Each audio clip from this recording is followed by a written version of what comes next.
Hi hello welcome to our channel. నేను మీ సిరి. ఈరోజు మనం చెప్పుకోబోయే కథ ప్రేమ సంఘర్షణ పార్ట్ 16. కథలోకి వెళ్ళే ముందు వీడియోని లైక్ చేసి హైప్ చేయండి. 2 రోజులు గడిచిపోయాయి. సుప్రజకి పెళ్లి కుదిరింది అని తండ్రి వచ్చి బలవంతంగా తీసుకుని పోయాడు. స్నేహితుడిని పోగొట్టుకున్న బాధ ఒకవైపు, ప్రేయసి దూరం అవుతుందనే ఒకవైపు మాధవ్కి దిక్కుతోచని పరిస్థితి. కృష్ణ ఉంటే ఎలాగో సమస్యని చక్కదిద్దేవాడనిపించింది. ఎవరు లేని ఒంటరిదైపోయింది చంద్రిక. కృష్ణ గుర్తుకొస్తుంటే ఏడుస్తోంది. అంతలోనే నవ్వుతోంది. బ్రతకడం భారమైపోయింది ఆమెకి. జానికమ్మ వచ్చి చంద్రికతో ఉండిపోయింది. ఆ రోజు విరచ కూడా వచ్చింది. చంద్రిక, రామ్మ, మన ఇంటికి వెళ్దాం. ఎంతో బ్రతిమాలింది జానికమ్మ. ఆయన లేకుండా నేను రానేనత్తయ్యా. ఆమె చేతుల్లో ముఖం దాచుకుని ఏడవసాగింది. నిన్ను ఒంటరిగా వదిలి నేను కూడా వెళ్ళలేనమ్మా. నా బాబు నన్ను వదిలేసిపోయాడు. నువ్వైనా రా తల్లి అని చంద్రిక చేతులు పట్టుకుంది. వదిన, వద్దు. ఈ అమ్మాయిని మన ఇంటికి రానివ్వద్దు. మన ఇంటికి కూడా శ్మశానం చేస్తుంది అని విరజ అంది. విరజ మాటలకి చంద్రిక మదిలో ఏదో ఆలోచన మొదలైపోయింది. నేను ఇక్కడే ఉంటాను, మీరు వెళ్ళండి అత్తయ్య అని స్థిరంగా చెప్పింది చంద్రిక. నేను వెళ్ళాలి అంటే నువ్వు ఒక మాట ఇవ్వాలి అని జానకమ్మ అంది. భయపడకండి అత్తయ్య, నేనేమి అఘాయిత్యం చేసుకోను అని కన్నీటి తుడుచుకుంటూనే అంది చంద్రిక. జానకమ్మ తప్పక బయలుదేరింది అక్కడి నుంచి. అనుకోకుండా తలుపు వైపు చూసిన మాధవ్కి అక్కడ ఉన్న వ్యక్తి చూడగానే కృష్ణ అని కంగారుగా పలికాడు. చెప్పడం ఆపేసింది సుభద్ర. కళ్ళ నిండా నీళ్లతో, చెంపల మీద కన్నీటి దారాలతో ఉన్న రేవంత్ కృష్ణని చూడగానే కంగారు మరియు బాధ నిండిన చూపులతో చూశాడు సుప్రజ మాధవులు. ఏడుస్తూ చూసింది రాగమాలిక. రేయ్ మధు, చంద్రిక చంద్రిక ఎలా? చెప్పలేక ఆగిపోయాడు కృష్ణ. మావయ్య వెనకే కృష్ణను పట్టుకున్నాడు నందు. నందు నుండి విడిపించుకుని మాధవ్ దగ్గరికి నడిచాడు రేవంత్ కృష్ణ. కృష్ణ అని రేవంత్ కృష్ణని హత్తుకున్నాడు మాధవ్. కాసేపటి వరకు కుదుట పడలేకపోయాడు రేవంత్ కృష్ణ. రాగమాలికని గమనించే స్థితిలో లేడు ఆయన. తన చంద్రిక గురించే అతని ఆలోచన అంతా. కళ్ళు తుడుచుకుని, చెప్పరా, నేను లేనని తెలిసాక చంద్రిక ఏమైపోయింది? అమ్మ చెప్పిన కారణం నాకు సరైంది కాదని తెలిసింది. చంద్రిక సప్టా దాటిపోయి అందులో పడిపోయిందని చెప్పింది.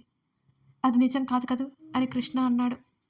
చెప్పాలా వద్దా అన్న ఆలోచిస్తున్నట్టు మాధవ్ని చూసి చెప్పు అని గద్దించాడు కృష్ణ. తను అక్కడ ఉండకూడదని, ఏటైనా వెళ్ళిపోవాలని నిర్ణయం తీసుకుంది చంద్రిక. తన రేవంత్ కూడా లేడు. అతను లేని ఆ ఇంట్లో ఆమె ఉండలేదు. తను బ్రతకడానికి ఇంకో ముఖ్యమైన కారణం కూడా ఉంది. సీతాపురం దగ్గరలో ఇంకా వరద ఉధృతి తగ్గలేదు. అప్పటికే కొంతవరకు తెరపిచ్చిన మళ్ళీ మళ్ళీ వాన కుండపోతగా కురవసాగింది. ఇంట్లో ఉన్న డబ్బు బట్టలు సర్దుకొని బయలుదేరింది చంద్రిక. అసలే వానలు కావడంతో ఊరంతా ఇళ్ల నుండి బయటికి రావట్లేదు. రేవంత్ మరణం అందరిలో ఒకలాంటి భయాన్ని లేపింది. రేవంత్ తనకి దూరమైన అదే సప్ట ప్రాంతంలో నిలబడింది. కొంత సమయం పాటు ఆమెకు కూడా లోపలికి దూకేసి ప్రాణాలు తీసుకోవాలని ఉంది. బలవంతంగా తనని తాను సంపాదించుకుంది చంద్రిక. కన్నీరు వాన నీటిలో కరిగిపోయింది. అక్కడ తనని గుర్తు చేసే వస్తువులు వదిలేసింది ఆమె. ప్రయాణం మొదలుపెట్టింది చంద్రిక. ఒంటరిగా నడక సాగించింది. రామచంద్రపురం దాటాలి. ఆ ఊరి మొదట్లో రచ్చబండ మీద ఒక్కడే కూర్చొని వానకి తడుస్తూ ఉన్న మాధవ్ని చూసింది ఆమె. బాధగా ఉన్నట్టు కనిపిస్తున్న మాధవ్ని చూసి చంద్రిక దగ్గరికి వెళ్ళింది. మనిషి అలికిడికి తలెత్తి చూశాడు మాధవ్. తల మీద చీర కొంగు కప్పుకొని, చేతిలో సంచి పట్టుకుని వర్షపు దాటికి తడుస్తూ కనిపించిన చంద్రికని చూసి ఆశ్చర్యంపోయాడు మాధవ్. చంద్రిక, నువ్వేంటిక్కడ అని కంగారుగానే అడిగాడు. వెళ్ళిపోతున్నాను మాధవ్ గారు, అందరికీ దూరంగా వెళ్ళిపోతున్నాను. లోకం దృష్టిలో చచ్చిపోయి వెళ్ళిపోతున్నాను అని అంది చంద్రిక. చంద్రిక, అసలు ఏం మాట్లాడుతున్నావు నువ్వు? ఎక్కడికని వెళ్తావు నువ్వు అసలు అని అయోమయంగా అడిగాడు.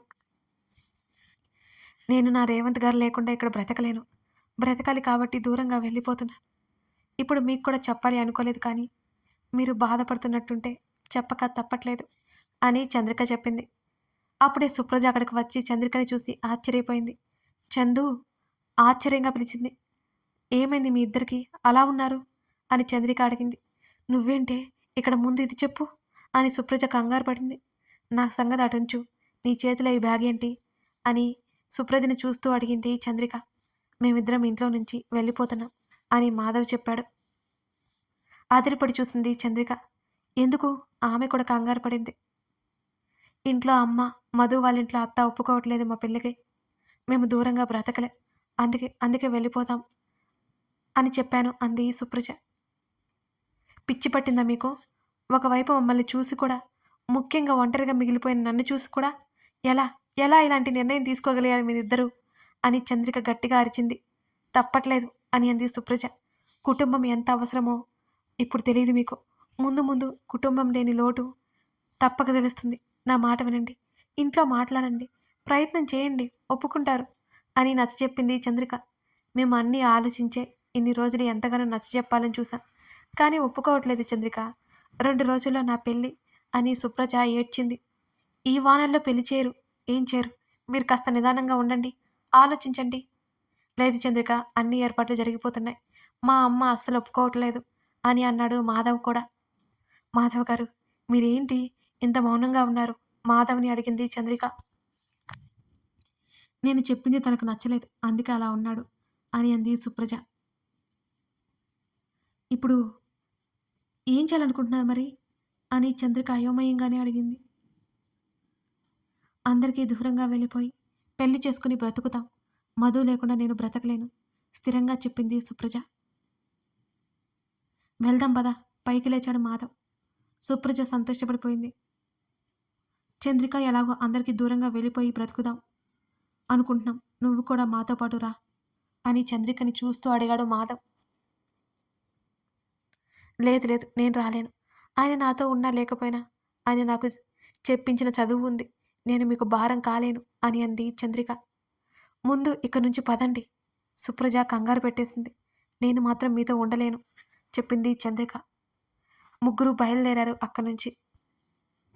దగ్గరలో ఉన్న సిటీకి వెళ్ళి అక్కడ నుండి బస్సులు పట్టుకొని వేరే సిటీకి చేరుకున్నారు. చంద్రిక, నువ్వు మాతో ఉండకపోయినా పర్వాలేదు. మాకు దగ్గరలో ఉండు ప్లీజ్, చాలు. నిన్ను ఒంటరిగా వదిలేయలేము. కృష్ణ ఆత్మ శాంతించదు అని అన్నాడు మాధవ్. ఒప్పుకోలేదు చంద్రిక. బ్రతిమాలి ఒప్పించారు ఇద్దరు. ఆ రోజంతా తీరిగ్గా 2 పోర్షన్ల రేకులిల్లు తీసుకున్నారు. ఒకదానిలో చంద్రిక ఉండేలా, ఒకదానిలో మాధవ్ సుప్రజలకి తీసుకున్నారు. వీలుగా ఉంది ఆ ఇల్లు. మాధవ్ సుప్రజలు గుడిలో పెళ్లి చేసుకున్నారు.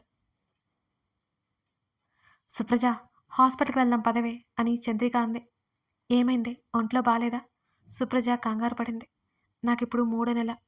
వెక్కి వెక్కి ఏడ్చింది చంద్రిక. అవునా? చంద్రికని హత్తుకుంది సుప్రజ. అందుకే అందుకే నేను ఇంకా బ్రతికున్నాను. లేకపోతే ఎప్పుడో రేవంత్ గారి దగ్గరికి వెళ్ళిపోయేదాన్ని.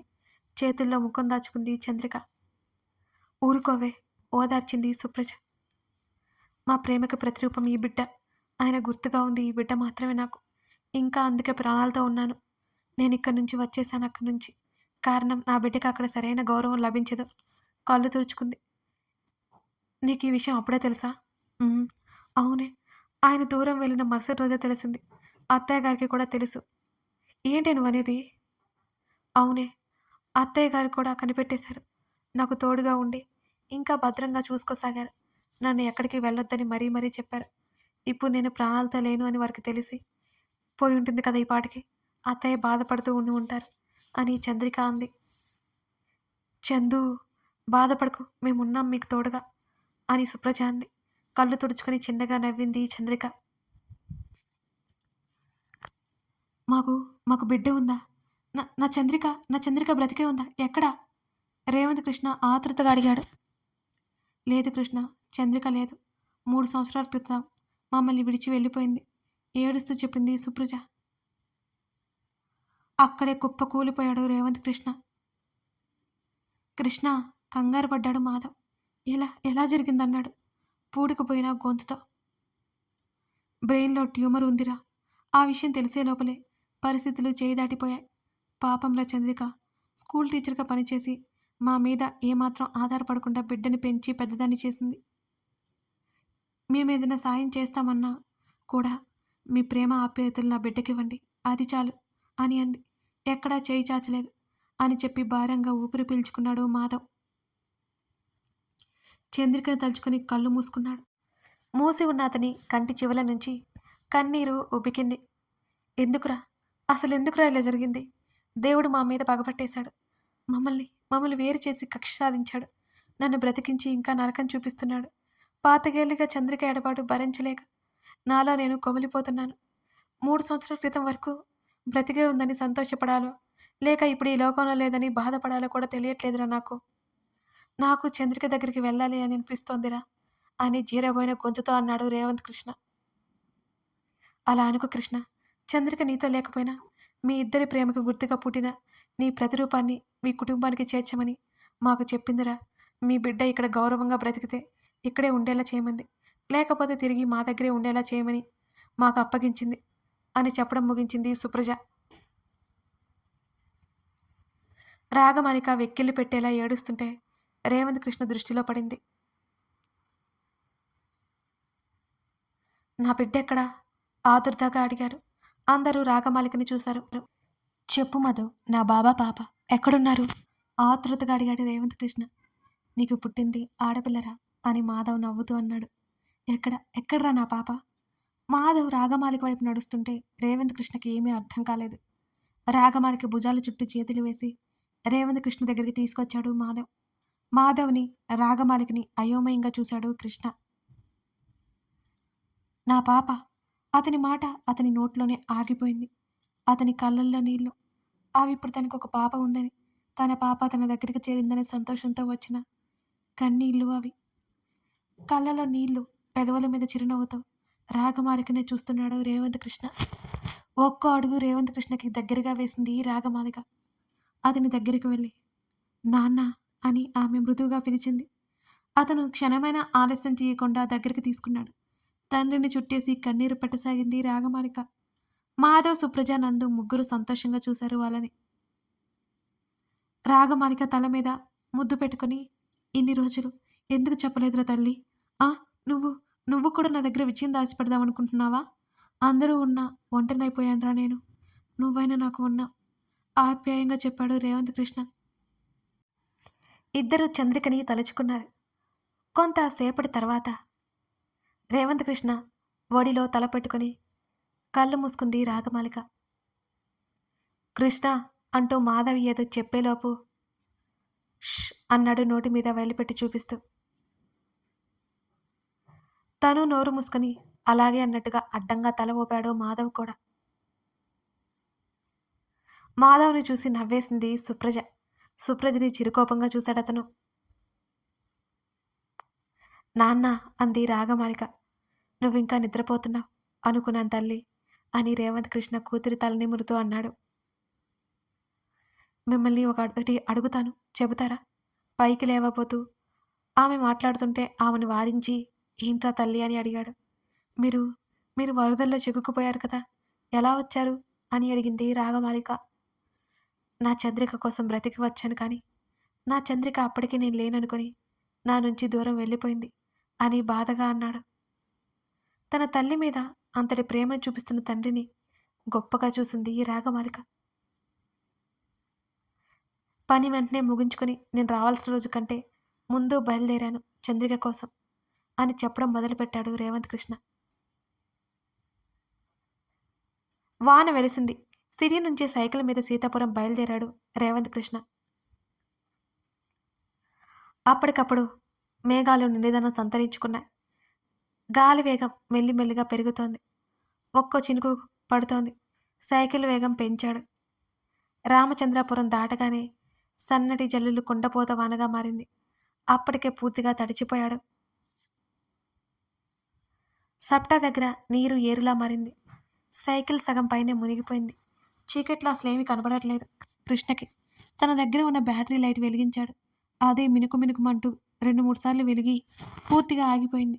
దాన్ని అటు ఇటు ఊపినా అది వెలగలేదు. పౌర్ణమి గడియలే అయినా మబ్బుల చంద్రుణ్ణి కప్పేశాయేమో. వెన్నెల జాడలేదు. చుట్టూ పరికించి చూసినా ఏమీ కనిపించట్లేదు. ఉరుములు మెరుపులతో పాటు వాన ఉధృతి ఇంకా ఇంకా పెరగసాగింది. అతను సక్రమంగా నిలబడలేకపోతున్నాడు. అంత వేగంగా వీస్తోంది గాలి. తడిచిపోవడం వల్ల చలి విపరీతంగా ఉంది. ఒక్కో వాన చినుకు చురకత్తిల్లా శరీరాన్ని నొప్పిని కలిగిస్తున్నాయి.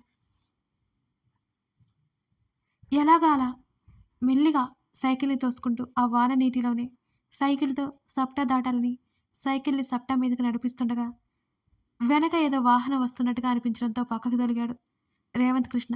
వర్షపు చినుకులు లారీ ముందు భాగంలో అడ్డుపడి దారి కనిపించనీయకుండా చేయడంతో మినీ లారీ డ్రైవర్ చూసుకోకుండా రేవంత్ కృష్ణని ఢీకొట్టాడు. అలా పక్కనే ఉన్న పెద్ద కాలువలో పడిపోయాడు. తలకి దెబ్బ తగలడంతో కళ్ళు తిరుగుతుంటే తన్ను తాను సంభాళించుకుంటూ ఆ వర్షపు నీటితో పాటు కొట్టుకొని పోయాడు. మెల్లిగా ఈదుతూ మునిగిపోకుండా చూసుకుంటూ ఒక ఒడ్డున చేరాడు. అప్పటికే గంటపాటు దాదాపు పోరాడడంతో మెల్లిగా స్పృహ కోల్పోయాడు రేవంత్ కృష్ణ. ఆ తర్వాత రోజంతా వరద ఉధృతి తగ్గకపోవడంతో ఎవరూ అటువైపుకి వెళ్ళలేదు. ఆ వర్షంలో తడుస్తూ చలనం లేకుండా పడి ఉన్నాడు అతను. కథ కొనసాగుతోంది.